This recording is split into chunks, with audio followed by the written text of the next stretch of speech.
لە کاتێکدا جیهان هیواخوازە بەرەو هێمنی و هێوربوونەوە هەنگاو بنێت لە دوای کێشەکانی دەی ڕابردوو لە جەنگ و ئاوارەبوون و قەیرانی پەنابەران لەگەڵ ئەو دۆخەی کۆرۆنا دروستی کرد لەم ساڵدا، بەڵام ئەوەی پێشبینی دەکرێت پێچەوانەی خواستی گەلانی سەر زەویە و ئاماژەکان دەری دەخەن ئەمریکا و ڕۆژ ئاوا جەنگێکی نوێ لە بەرامبەر چین و رووسیا و هاوپەیمانانیان ڕێک دەخەن.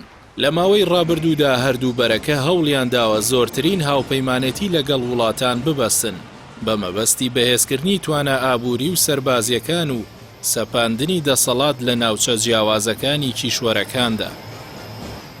یەکێک لە نمونەکان ڕێکەوتنی نێوان عێراق و چین بوو، کاتێک حکومەتی عادل عەبدولمەهدی ڕێکەوتنی استراتیژی لەگەڵ چین ئەنجامدا، بەڵام ڕاستەوخۆ پاش ئەوە ناڕەزایەتی لە عێراق دەستی پێکرد و ئەمریکا توانی بە گۆڕینی حکومەت پارسەنگی هێز لە بەرژەوەندی خۆی بگۆڕێت و بە دامەزراندنی حکومەتەکەی کازمی ڕێکەوتنی بەغدا و چین ڕابگرێت، لە شوێنی ئەوەش خۆی ڕێکەوتنێکی استراتیژی لەگەڵ ئەنجام بدات.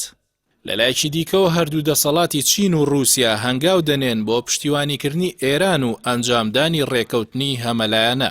تاران پاش ئەوەی مانگی پێش و ڕێکەوتنێکی 25 ساڵی لەگەڵ پەکین واژۆ کرد، لە ئێستاشدا هەوڵی ڕێکەوتنێکی دیکە دەدات لەگەڵ رووسیا.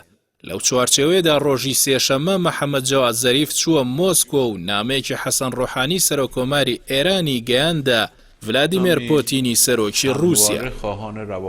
لەو بارەیەوە ڕۆحانی باسی لەوە کرد کە نامەکەی لەلایەن سەرۆکی رووسیاوە بە گەرمی پێشوازی لێکراوە. وتیشی پەیوەندیەکان لەگەڵ چین و رووسیا لە هەفتەکانی داهاتوودا بەرەو پێشچوونی گەورە بەخۆیەوە دەبینێت.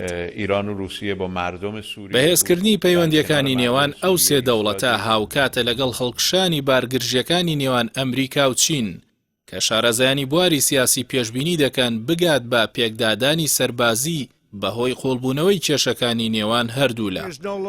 واشنتۆن لەلایەک هەوڵ بۆ سنووردارکردنی دەسەڵاتە ئابووریەکانی پەکین دەدات، لەلایەکیش تۆمەتباری دەکات بە بڵاوکردنەوەی ڤایرۆسی کۆرۆنا و هەروەها دزینی بیرۆکە و زانستی ئەمریکا.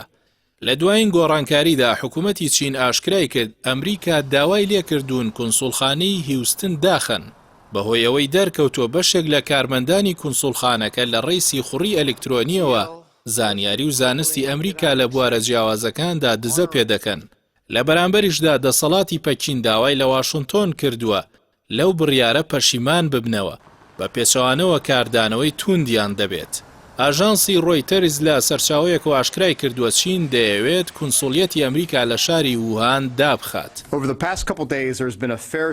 هەر لە چوارچێوەی هەڵکشانی بارگرژیەکان مارک ئیسپەر وەزیری بەرگری ئەمریکا ئاشکرای کرد هێزەکانیان لە ناوچە جیاوازەکانی ئاسیا ڕێک دەخەنەوە و کەشتی سەربازی دیکە ڕەوانە دەکەن بۆ ئەگەری ڕوبەڕووبوونەوەیان لەگەڵ چیندا. ئەوەش بە پاساوی ڕێگری لە داگیرکاریەکانی ئەو وڵاتە لە دەریای چین و لە کۆنتڕۆڵکردنی تایوان پاژەوەی پێشتر دەسەڵاتی خۆی بەسەر هۆنگ کۆنگدا سەپاند.